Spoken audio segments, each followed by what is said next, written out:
एक इंसानी नेचर है कि जब दो इंसान मिलते हैं तो बड़े प्रेम और मोहब्बत से दोस्ती करते हैं, लेकिन कभी न कभी ज़िंदगी के किसी मोड़ पर वो दोस्ती दुश्मनी में बदलती है। तो ये इंसानी नेचर और फितरत है कि इंसान किसी भी अपने दूसरे इंसान, कोई भी रिश्ता हो, या माँ बाप, घर का बहन भाई का रिश्ता हो, या बाहर दोस्ती का रिश्ता हो, तो कभी न कभी ऐसी चीज़ें आती है कि आपस में कंट्राडिक्शन हो, इख्तिलाफ हो, डिस्प्यूट हो और कोई झगड़े की नौबत आ जाए। तो इसी तरीके से ये चीज़ बिल्कुल क्लियर है कि जब निकाह किया जाता है, शादी लगन की जाती है, उसके ताल्लुक़ से सुनिए कुरान क्या कहता है। या अय्युहल्लज़ीना आमनू, ए ज्ञानी महात्माओं महापुरुषों, इदा नकहतुमुल मुमिनात, मेरे ऊपर ईमान लाने वाले, मेरे ज्ञान को मानने वाले महापुरुषों महात्माओं ईमानी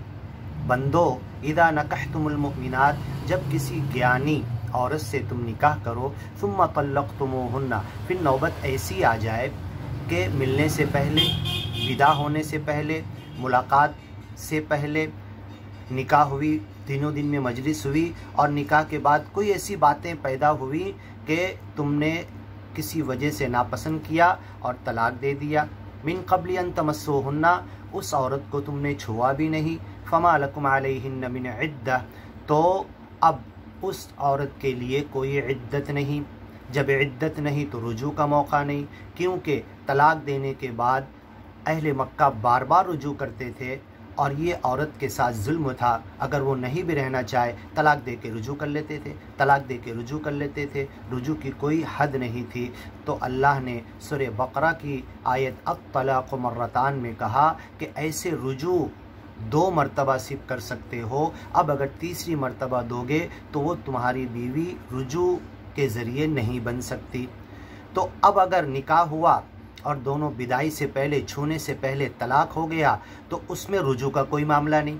अब ये एक ऐसी कंडीशन है, इस कंडीशन के अलावा दूसरी तीसरी कोई ऐसी कंडीशन शरीयत में, दीन में, इस्लाम में, कुरान हदीस में नहीं है कि जिसमें रुजू का मौका ख़त्म किया जाए। रुजू और इद्दत सिर्फ इसमें नहीं है, इद्दत होगी तो रुजू होगा, इद्दत के अंदर रुजू है, और इद्दत में रुजू नहीं किया तो इद्दत के ख़ात्मे के बाद फिर से डायरेक्ट फ़ला तादुलूहुन्ना, तुम उनको रोको मत, अय्यनकिहन अज़वाजहुन्ना, कि जिस मियाँ बीवी का तलाक हुआ और उन्होंने अपने इद्दत के पीरियड में रिकन्सिलिएशन करके रुजू नहीं किया, दोबारा आपस में मिले नहीं रुजू के ज़रिए और इद्दत ख़त्म हो गई। अब इद्दत के ख़ात्मे के बाद औरत किसी से निकाह भी कर सकती है, दोनों आज़ाद हो गए। लेकिन अगर दोनों राज़ी हो गए कि दोनों आपस में फिर से निकाह करना चाहते हैं, तो ये इद्दत के ख़ात्मे के बाद वो बिना हलाले के ये डायरेक्ट आपस में फिर से निकाह सानी कर सकते हैं और ऐसे ही दूसरी मर्तबा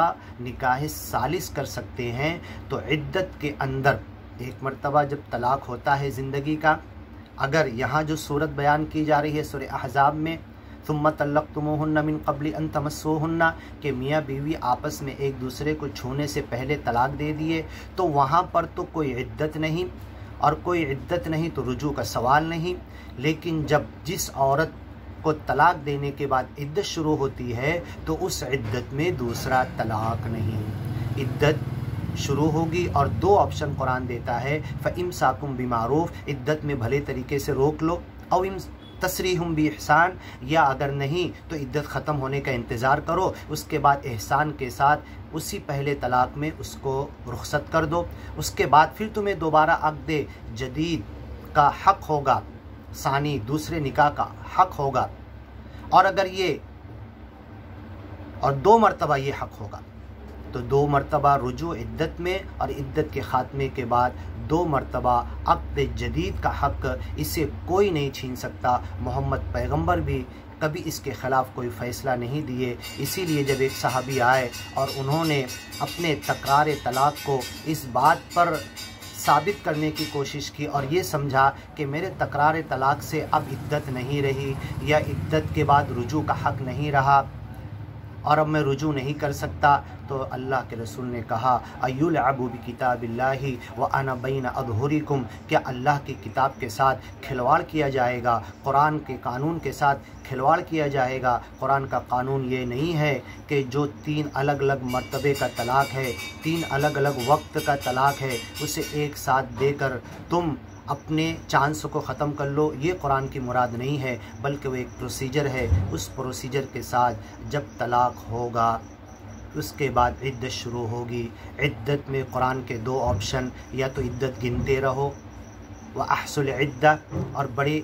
तक़वे ईमानदारी से इद्दत गिनते रहो। इस इद्दत गिनने के अंदर रुजू कर सकते हो, रुजू कर लिए तो एक तलाक पूरा हो गया, उसके बाद फिर तलाक दिए तो फिर इद्दत होगी, फिर उसमें रुजू कर सकते, रुजू कर लिए तो 2 तलाक भी पूरा हुआ, फिर अगर तलाक दिए तो अब रुजू नहीं। तो ये जो आयत सूरह अहज़ाब की, और अगर ये दोनों मर्तबा तलाक देने के बाद रुजू नहीं किया तो और इद्दत ख़त्म हो गई, तो फिर से निकाह सानी फ़ला तअदुलूहुन्ना, तुम मियाँ बीवी को जो तलाक हुआ था और रुजू के हक़ भी था और इतना गुस्सा थे, आपस में इतना इख्तलाफ था कि रुजू के हक़ को भी इस्तेमाल नहीं किया, वो इद्दत की पीरियड भी गुज़र गया। उस पीरियड के बाद दोनों आपस में इज़ा तरादू बैनहुम बिलमारूफ़, आपस में रज़ामंदी से फिर से डायरेक्ट बिना हलाला के निकाह करना चाहते हैं, फ़ला तअदुलूहुन्ना, तो ऐ लड़की के घर वालों, ऐ लड़के के घर वालों, तुम बीच में रोड़ा मत बनो।